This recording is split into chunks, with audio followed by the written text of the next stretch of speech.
নমস্কার বন্ধুরা, শুভ সকাল। তোমরা সবাই কেমন আছো? আমরা ভালো আছি।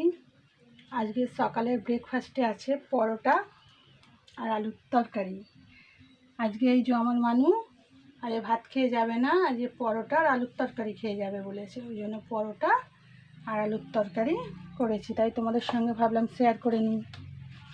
দিয়ে দিই ওকে এখন পরোটা। এটা কি আমার? না না না, এটা তোমার না, তুমি খাও, তারপর আমি খেয়ে নেবো। তুমি তো এতটা খাবে না, তারপর আমি খেয়ে নেবো। এটা দেখো,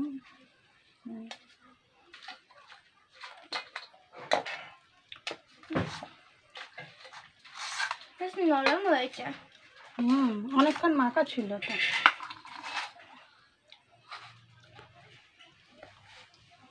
পরোটার তরকারি খেয়ে এখন স্কুলে চলে যাবে। ও স্কুলে ওকে পাঠিয়ে দিয়ে তারপর আমি রান্না করবো। আজকে কী রান্না করি সেটাও। হাই বন্ধুরা, এখন বাজে 1টা।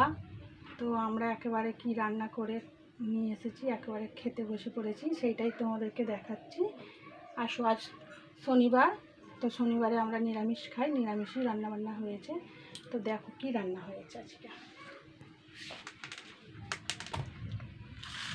কুমড়ো শাকের তরকারি করেছি, মটর ডালের বড়া দিয়ে আর পোস্ত দিয়ে। নিরামিষ তরকারি, নিরামিষ মুগের ডাল, এখানে আছে শসা আর লেবু, আর এটা আছে কাঁকরেল আর আলু ভাজা একসঙ্গে।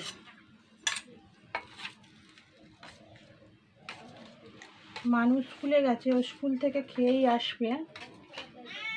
এখন খাবে মা আর তোমাদের দাদা। আমি শ্রাবণ মাসের শনিবারগুলো ভাত খাই না, উপোস করি, এগুলো বড় ঠাকুরের উপোস করি। তো এবছর করছি না, কিন্তু ভাতটা খাবো না, শুকনো খাবার খাবো।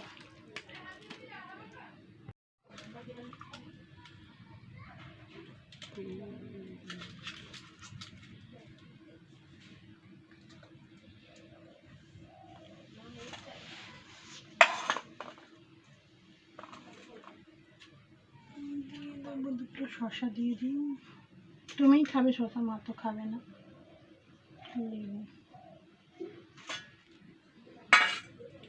এই ছিল আজকের রেসিপি, একদমই সিম্পল।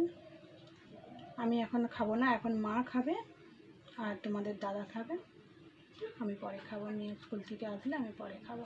আজ বন্ধুরা আমিও খাবার নিয়ে বসে পড়েছি, পরোটা, কাঁকরোল আলু ভাজা আর এই কুমড়ো শাকের তরকারি পোস্ত দিয়ে। এবার আমি খাবো, মানুও আমার সঙ্গে এখন একটু খাবে। বন্ধুরা আজকের ভিডিওটা এইখানেই শেষ করছি, এবার খেতে বসবো। তো আমাদের ভিডিও যদি তোমাদের ভালো লেগে থাকে তাহলে লাইক করবে, কমেন্ট করবে, শেয়ার করবে, সাবস্ক্রাইব করতে ভুলো না। আবার দেখা হবে অন্য কোনো ভিডিওর সঙ্গে।